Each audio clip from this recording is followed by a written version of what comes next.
Before you buy seeds, watch this video. You'll thank me later.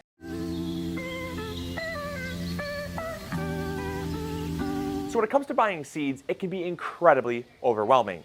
And I do own a seed company, so I'm going to set all my biases aside for this video.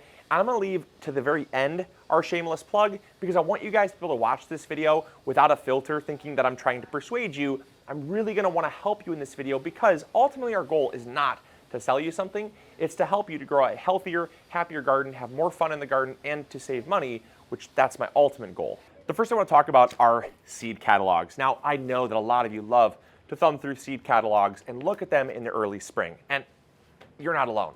I do as well. I find it to be very enjoyable and very therapeutic to look at seed catalogs. I'm not going to mention any names for this video because I want to keep it, again, just very informational for you all, and because I don't believe in throwing any brand underneath the bus. We're all in this together. We're all helping gardeners to grow big, and that's what I'm most excited about. So I just kind of want to go through some of the psychology of seed catalogs first and why they do what they do, and that can also kind of tie into what I don't want you to do when you get your seed catalogs. So the first thing about seed catalogs that I want you guys to be aware of is that seed catalogs are not sent to you because they just want to give you free entertainment. They're meant to sell you on something.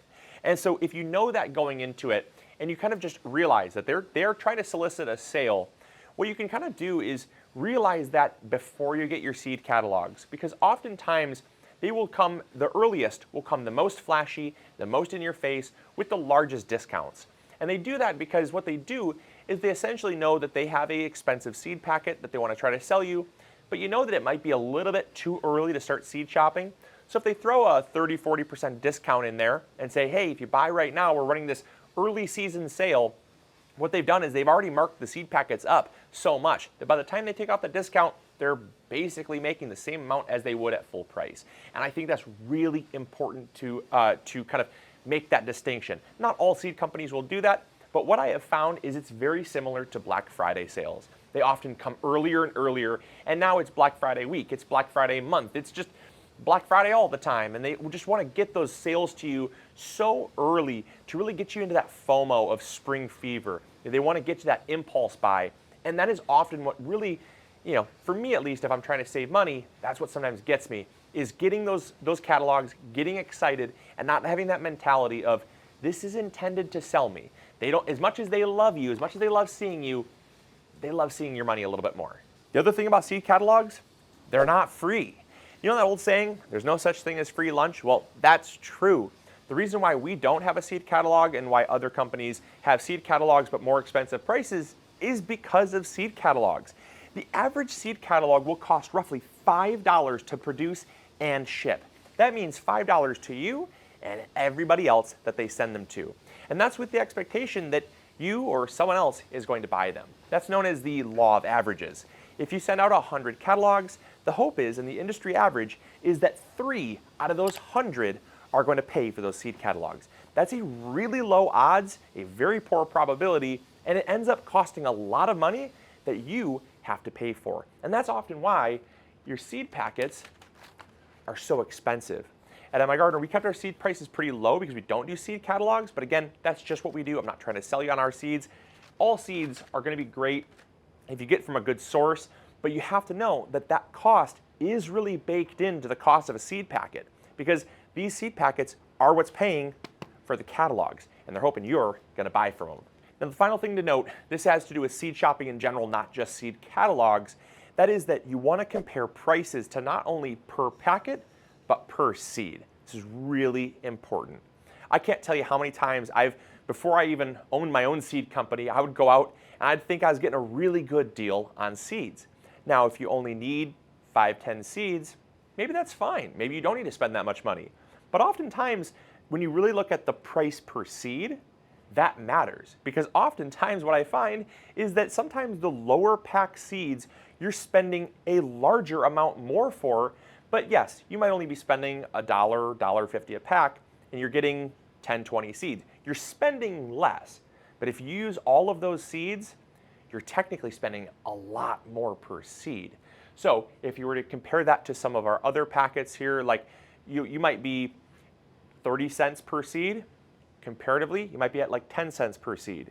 If you're going to use all the seeds in both cases, you want to go for the pack that has a cheaper cost per seed, not a cheaper cost per packet. The next thing you should know before buying any seeds at all is the topic of non-GMO versus GMO seed. Now, we're not going to get into all the nitty-gritty about GMO seeds, but a lot of people are concerned or fearful over getting or accidentally buying GMO seeds. And so we often see the question come up, are all your seeds GMO free? I will say this about MIgardener. We are very strict on non-GMO. We do not promote GMO. We don't believe in GMO. However, we also don't sell GMO, and neither does anybody else that's selling to a home gardener. I want to make sure that's very crystal clear. I think oftentimes it's something that seed companies will promote, not to try to persuade you or to mislead you, but it's because the question comes up so frequently that we just want to make sure that we tackle that question to reduce how many times we have to answer it on the back end. Because we still get, even though we promote non-GMO seeds, we still get about 100 messages a month, maybe even more than that, from people that say, are your seeds non-GMO? And I will say this, anybody that's buying GMO seed, you're not going to just stumble across it. You have to fill out many contracts. You have to actually have a large amount of land. Usually you're going to be a commercial farmer. You're not just going to stumble across GMO seed and end up with that in your garden. On top of that, most of the seeds being grown that are GMO are soybeans, sugar beets, or corn. There's also GMO cotton as well, but your big 3 edible crops are those. You're not going to stumble across like a GMO pepper or a GMO tomato yet, at least yet. But because you don't have a high probability of coming across them, you really have to try. You have to sign quite a few contracts, and you have to, again, be a pretty large commercial farmer. So regardless of where you're going, let that just kind of be in the back of your mind that you're never going to stumble across GMO seed with anywhere that you buy seeds for the home garden. The next topic that I want to talk about is hybrid versus heirloom. A lot of you want to make sure that your seeds are heirloom, and you want to know how you know that they're heirloom. The first way you're going to know that they're heirloom is they'll typically say heirloom somewhere on there. Now, MIgardener only carries heirloom seeds with the exception of like 1 or 2, but they are very clearly marked that they are a hybrid. And how you're going to find that is either they're marked heirloom, or what's more common is that the hybrids are marked. You're either going to be told in pretty clear, explicit lettering that it's a hybrid, because it'll say like whatever, hybrid, or you'll see an F and a number. This F and a number is known as the generation. If it's the first generation, it's going to be F1. If it's the second generation, it's going to say F2. And F generations can go all the way up to 8. You typically have 8 generations before it becomes what is considered an open pollinated or stable variety. And basically, the more generations you get, the more stable it's going to be. And so a lot of gardeners fear getting hybrids almost the same way that they fear getting GMOs. Hybrids aren't bad. I want to be really clear about that. We carry a couple hybrids that I just happen to love. I absolutely appreciate in the garden. The only thing is you can't save those seeds and expect consistent results in the future. Heirlooms have been saved for decades, and they're very stable. Their genetics, as long as they're not crossed with other foreign pollen from like species, take 2 tomatoes for instance, they stay pretty pure, and they have very little, if none, kind of slippage or change within the genetics from year to year. Whereas hybrids, they're usually crossed with 1, 2, or even more different species, leading to a kind of a Franken variety. You might have really good yield, but a different color, things like that. You're getting traits from both parents, or even 3 or 4 parents being crossed for those desirable traits. And so if you grow those seeds out the next year, you're going to end up with stuff that you may not expect, or maybe something totally wild. So it just gives you kind of instability or uncertainty when growing out those future seeds. All right, the final thing I want you guys to do is to properly plan your garden. Take time right now before you even buy a single packet and plan out your garden. It does no good for you, and it does no good for me in the long run to sell you more seed you can actually plant. If you plan out your garden, you're going to have reasonable expectations for what you can actually grow and how much of it you're going to need. If you have, for instance, 10 square feet and you want to designate that to, 30 different crops, that's very unrealistic. And ultimately, what you're going to be doing is you're going to be buying seed that you're going to have to keep cool, dark, and dry in very sterile conditions until either next year or even the following year in order to use those seeds. Doesn't make any sense to buy them and just hold on to them. Unless, of course, you just want to collect them like Pokemon cards, that's fine too, but that's a different story. If you're really looking at growing exactly what you buy and only buying what you need, planning your garden is essential. It is so essential so that you don't overbuy. I know for a fact I've fallen into this category. I still sometimes fall into this category. I'm hopefully optimistic, or I have rose-colored glasses and I just tend to get sucked into all these beautiful varieties, even owning my own seed company. And I find that if I don't properly plan first, I tend to overbuy. And that leads to wasted money and frustration. And ultimately, the biggest reason why gardeners stop is not because of failure. There was a survey done, and believe it or not, this is crazy.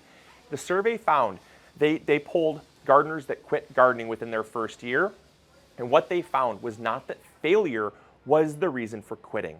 It wasn't that pests were the reason for quitting. One of the reasons? You probably guessed it. It's that the garden was more expensive than they first expected. That's the reason. That's the biggest reason why gardeners do not continue on to year 2. Not pests, not failure, it's just overspending. So make sure you plan your garden, please. So there are so many different tips and tricks I can add into this video, but I just don't have time for.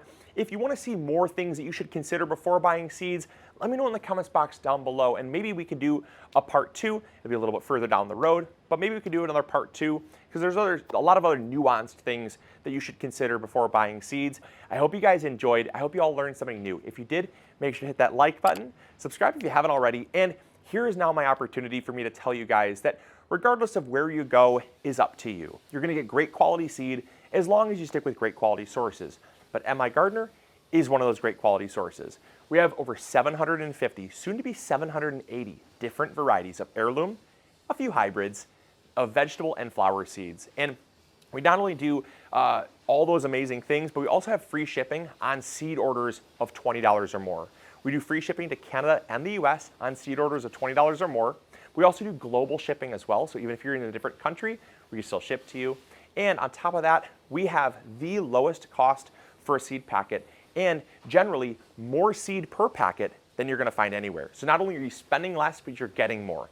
That's pretty crazy. So we just want you guys to have a great opportunity to grow a garden, experience the diversity that exists out there with heirloom seeds, and to really just enjoy having a fun and beautiful garden. So I hope you guys enjoyed, and as always, grow bigger.